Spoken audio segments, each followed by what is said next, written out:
High command को क्या संदेश दे रहे हैं शिवराज, समझे नहीं तो हो जाएगी मुश्किल। राज तिलक की जगह वनवास, पार्टी कहे तो दरी बिछाने को भी तैयार, क्या है बयान के मायने। शिवराज के नाम पर एमपी में जीती बीजेपी, लेकिन सीएम मोहन यादव बने। पूर्व मुख्यमंत्री शिवराज सिंह चौहान के एक बयान की इस समय राजनीतिक गलियारों में बेहद चर्चा है। 2 जनवरी को अपने विधानसभा क्षेत्र बुधनी में शिवराज ने कहा, मुख्यमंत्री के पद तो आ जा सकते हैं, लेकिन मामा और भाई का पद कभी कोई नहीं छीन सकता।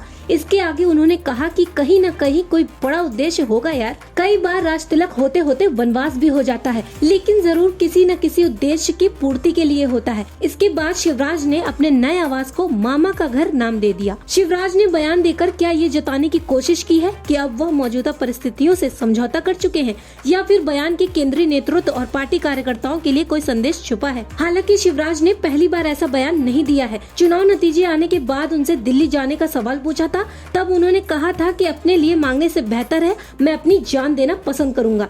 पिछले कुछ समय से अगर शिवराज के बयानों को देखें तो एक बात समझ में आती है कि वो लोगों का ध्यान अपनी ओर बनाने की कोशिश करते दिखाई दे रहे हैं। अब शिवराज के बयानों को देखें तो जब शिवराज सिंधिया के समर्थकों के दम पर 2020 में सीएम बने और 30 मंत्रिमंडल विस्तार में उन्हें 1 दर्जन सिंधिया समर्थकों को मंत्री बनाना पड़ा, जबकि अपने कट्टर समर्थकों को भी मंत्रिमंडल में जगह नहीं दिला पाए, तो उन्होंने 30 जून 2020 को कहा था कि जब भी मंथन होता है तो अमृत निकलता है, जो बढ़ जाता है, लेकिन विष शिव ही पीते हैं। इसके बाद शिवराज को संसदीय बोर्ड से हटाया गया था, तो 17 अगस्त 2022 को उन्होंने कहा था कि मुझे बिल्कुल भी अहम नहीं है कि मैं योग्य हूँ। पार्टी अगर दरी बिछाने के लिए कहेगी तो दरी भी बिछाऊंगा। पार्टी अगर कहेगी कि अपने घर में रहो तो घर में रहूंगा। अगर भोपाल में रहने को कहेगी तो भोपाल में रहूंगा। इसके बाद जब विधानसभा चुनाव का ऐलान हुआ और शिवराज को पहली 3 लिस्ट में टिकट ही नहीं मिला, तो उन्होंने 3 अक्टूबर 2023 में बयान दिया कि ऐसा भैया तुम्हें मिलेगा नहीं, जब मैं चला जाऊंगा तब तुम्हें बहुत याद आऊंगा।